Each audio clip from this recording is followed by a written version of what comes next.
ओम साई राम, जय जी साई राम।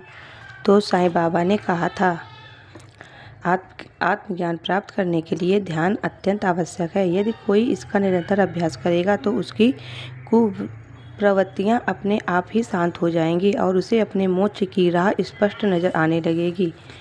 तुम चाहे कहीं भी रहो, जो इच्छा हो सो करो, किंतु तुम यह सदैव स्मरण रखना कि तुम जो भी करते हो वो सब मुझे ज्ञात हो जाता है, क्योंकि मैं समस्त प्राणियों एवं घट घट में व्याप्त हूँ। मैं तो भक्त के पराधीन रहता हूँ। प्रत्येक भक्त को केवल इतना ही यथेष्ट है कि वो जब अपने हृदय को भक्ति और विश्वास का दीपक बनाकर उसमें प्रेम की ज्योति प्रज्वलित करेगा तो उसमें मेरा आत्म साक्षात्कार स्वयं प्रकाशित हो उठेगा। तुम्हें यह सदा याद रहना चाहिए कि प्रेम के अभाव में तुम्हारा ज्ञान व्यर्थ है और तुम्हारा ये ज्ञान किसी को भी लाभप्रद नहीं हो सकता है। जब तुम्हारे हृदय में प्रेमांकुर का उदय होगा, जो तुम्हें भक्ति, वैराग्य, शांति प्राप्त होगी। अतः जहाँ व्याकुलता और प्रेम विद्यमान रहता है, वहाँ भगवान निराकार रूप में स्वयं प्रकट हो जाते हैं। इसी कारण भाव में ही सादर प्रेम अंतर्निहित रहता है और वही मोक्ष का कारणीभूत बनता है। पहले यह जानने और समझने का प्रयास करो कि मैं कौन हूँ।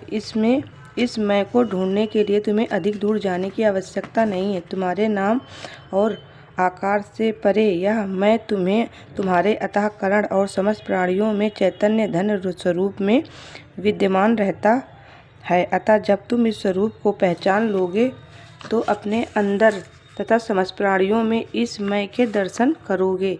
यदि तुम नित्य प्रति इसका अभ्यास करोगे तो तुम्हें मेरी सर्वव्यापकता का शीघ्र ही अनुभव हो जाएगा और मेरे साथ तुम्हें सदा के लिए एक अभिन्नता प्राप्त हो सकेगी।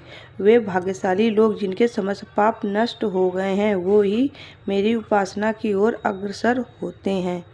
यह मेरा वैशिष्ट्य है कि जो भी अनन्य भाव से मेरी शरण में आता है और मेरा निरंतर स्मरण करता है, उसको मैं मुक्ति प्रदान कर देता हूँ।